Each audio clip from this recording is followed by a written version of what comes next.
पर आपका सबसे पहले बहुत बहुत स्वागत है। आज आप दावत इफ्तार में भरवारा पहुंचे हैं फैसल रहमान की अध्यक्षता में। क्या कुछ कहिएगा, पार्टी का क्या कुछ मिशन लेकर के पहुंचे हैं दावत इफ्तार में?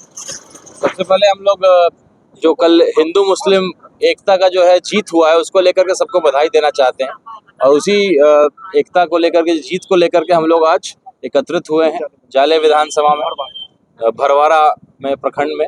और निश्चित रूप से विधानसभा जो है उसकी तैयारी के क्रम कड़ी में आप इसको जोड़ सकते हैं, लेकिन उससे पहले बड़ी बात यह है कि जिस तरीके से एक पार्टी ने हिंदू मुसलमान के बीच लड़ाने का प्रयास किया, जिसके पास कोई एजेंडा नहीं। आज शेयर मार्केट, हमारे देश का करेंसी इतना नीचे गिरा हुआ है, इसका डिबेट कोई चर्चा नहीं करता, इसकी बात कोई नहीं करता, लेकिन कैसे जो है गुलाल की बात होगी, हिंदू मुसलमान की बात होगी। तो हमारे हिंदुस्तान ने, हमारे हिंदू मुसलमान भाइयों की एकता ने जो है तमाशा मारा ऐसी पार्टियों के गाल पे। होली में जो है गाल उनका लाल हो गया है और जो आपके आसपास के ही लोग हैं, जो मंत्री हैं, वो उस तरह की बयानबाजी कर रहे थे। और हमारा बिहार में ये सब नहीं चलने वाला है। यहाँ बात आपको विकास की करनी पड़ेगी, बात आपको जो है कैसे बेरोजगारी खत्म हो, अस्पताल कैसे बने, इनकी चर्चा आपको करनी होगी। और संगठन हमारे इस इलाके में, हमारे जिला अध्यक्ष हैं, हमारे राष्ट्रीय प्रवक्ता आदिल हसन साहब के नेतृत्व में हम लोग यहाँ आए हैं। हमारे यहाँ के संसदीय क्षेत्र के हमारे उम्मीदवार वकार भाई यहाँ उपस्थित हैं और विधानसभा की रणनीति को तय करके किन किन विधानसभा में हम लोग को लड़ना है, प्रदेश कमेटी से लोग आए हैं, जिला के लोगों से, कार्यकर्ताओं से मिलेंगे। और ईद के बाद एक तोहफे के रूप में जो है हम लोग सबके नेता, राष्ट्रीय अध्यक्ष असदुद्दीन ओवैसी साहब भी बिहार दौरे पे आने वाले हैं। पटना में उनका एक बड़ा जनसभा भी होने वाला है, तो हम लोग सबको आमंत्रित भी करने आए हैं कि आप पटना के जलसा में आप सब लोग उसमें एकत्रित हों।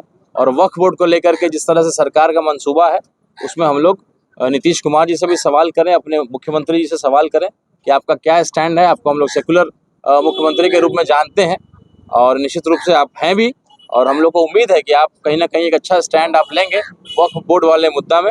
और विधानसभा का चुनाव को लेकर के हम लोग का बैठक है। मेरे राष्ट्रीय प्रवक्ता चूंकि बैठे हैं, तो मैं सारा जवाब जो है आपको बेहतर तरीके से वो दे पाएंगे। इन दिनों आपका काफी तेजी से बिहार में चर्चा हो रहा है, खास करके जब आपकी पार्टी ओवैसी की पार्टी जिसको टैग देते हैं कि मुसलमानों की पार्टी, उसमें राणा रणधीर बिहार में एक बड़ा चेहरा खिल रहा है, दिख भी रहा है। और कहीं ना कहीं आप दावत इफ्तार में शिरकत करके वो आप क्या मैसेज देना चाह रहे हैं? नाम भी कुछ भारी है बिहार में, लगता है ओवैसी जी ने कुछ नाम भी बहुत भारी और लगता है शख्स भी भारी चुना है। देखिए, हर नेता जो है हमारे यहाँ, जो भी हमारे इम्तियाज जलील साहब से लेके अख्तरुल ईमान साहब से लेके जो भी हमारे एक नेता, बाकी के 100 के बराबर है। हमारे अख्तरुल ईमान साहब जो सवाल पूछते हैं, अभी शिवर का एक दलित का मुद्दा उन्होंने उठाया और इतनी मजबूती से उठाया कि अगले दिन एक मंत्री को उस दलित के दरवाजे पे जाना पड़ा। बिजली विभाग की प्रताड़ना से उसकी मौत हो गई थी।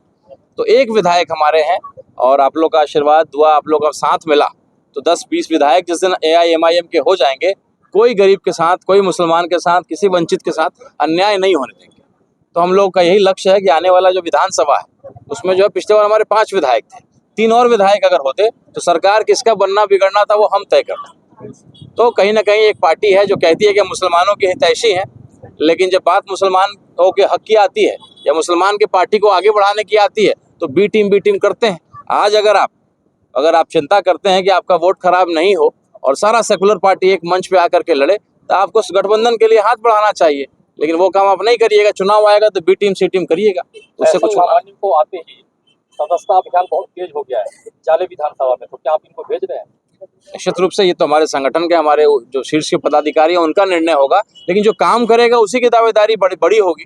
जो सदस्यता अभियान बनाएगा, जो पोलिंग एजेंट से लेकर के बूथ कमेटी से लेकर के प्रखंड कमेटी, पंचायत कमेटी जो आज बना लेगा, वही चुनाव जीत पाएगा। कोई 20 दिन पहले टिकट लेकर के आएगा तो हमारी पार्टी, ना हमारे पास उतना पैसा है, ना हमारा संगठन इतना मजबूत है।